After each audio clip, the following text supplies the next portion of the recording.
हरे कृष्णा। भगवान श्री कृष्ण की जन्माष्टमी के 15 दिन के बाद में श्री राधा अष्टमी आती है। राधा रानी का बरसाने में जो मंदिर है वो बरसाने की लाडली के नाम से बहुत फेमस मंदिर है, जिसे राधा रानी का महल भी कहते हैं।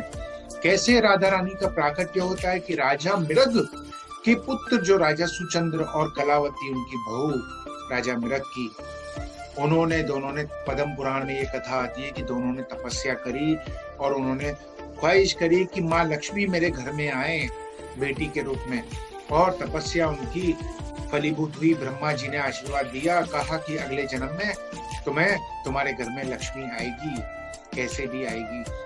और देखते ही देखते अगला जन्म होता है और अगले जन्म में विश्वभानु और कीर्ति जो कि बरसाने में रहते हैं, जिनको कोई बच्चा नहीं होता है, खूब तपस्या करते हैं पर बच्चा नहीं होता है। भगवान की भक्ति में दोनों तत्पर थे, लेकिन बच्चा न होने की वजह से दोनों परेशान होते हैं। और रावल के पास में एक यमुना नदी है, वहां पर जाकर दोनों अपना जीवन व्यतीत करते, ताकि यमुना नदी के पुण्य से और जप के पुण्य से कृष्ण भावना में रहते हुए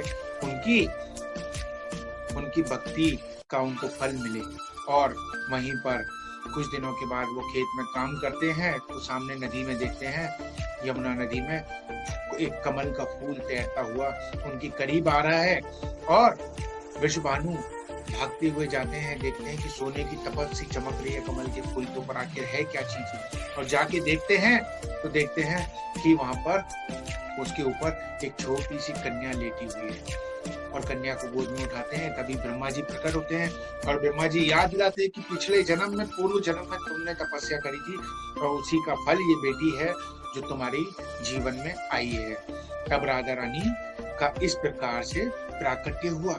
और कहते हैं जब तक राधा रानी ने बात नहीं करी, जब भगवान कृष्ण ने कहा था राधा रानी को गोलोक वृंदावन धाम में, अपने धाम में जहाँ भगवान रहते हैं, कहा था कि हे राधे, अब मुझे धरती पर जाना है, अब मुझे धरती पर जाना है। क्यों जाना है? यदा यदा ही धर्मस्य ग्लानि भवति भारत, जब जब धर्म की हानि होती है, धर्म का नाश करना होता है, तो मुझे धरती पर जाना पड़ता है, धर्म का नाश करने और धर्म का प्रस्थान करने, प्रचार करने जाना पड़ता है। और क्यों जाना पड़ता है, क्या रीजन है? अपने भक्तों का उद्धार करने और दुष्टों का विनाश करने मुझे धरा पर जाना है, और मैं जाऊंगा और तुम भी चलो।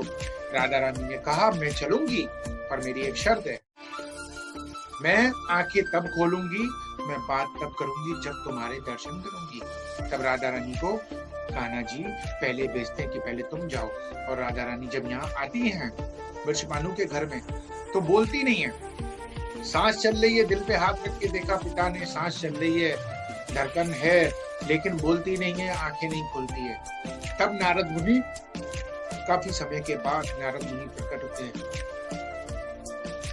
और कहते हैं कि हे विश्वभानु, तुम्हारे घर में कन्या पैदा हुई है, लेकिन तुमने उत्सव नहीं मनाया, तुम उत्सव मनाओ और सभी बड़े बड़े लोगों को बुलाओ, जिसमें यशोदा मैया को भी बुलाओ और नंद बाबा को भी बुलाओ और उसके बेटे को भी बुलाना जरूर।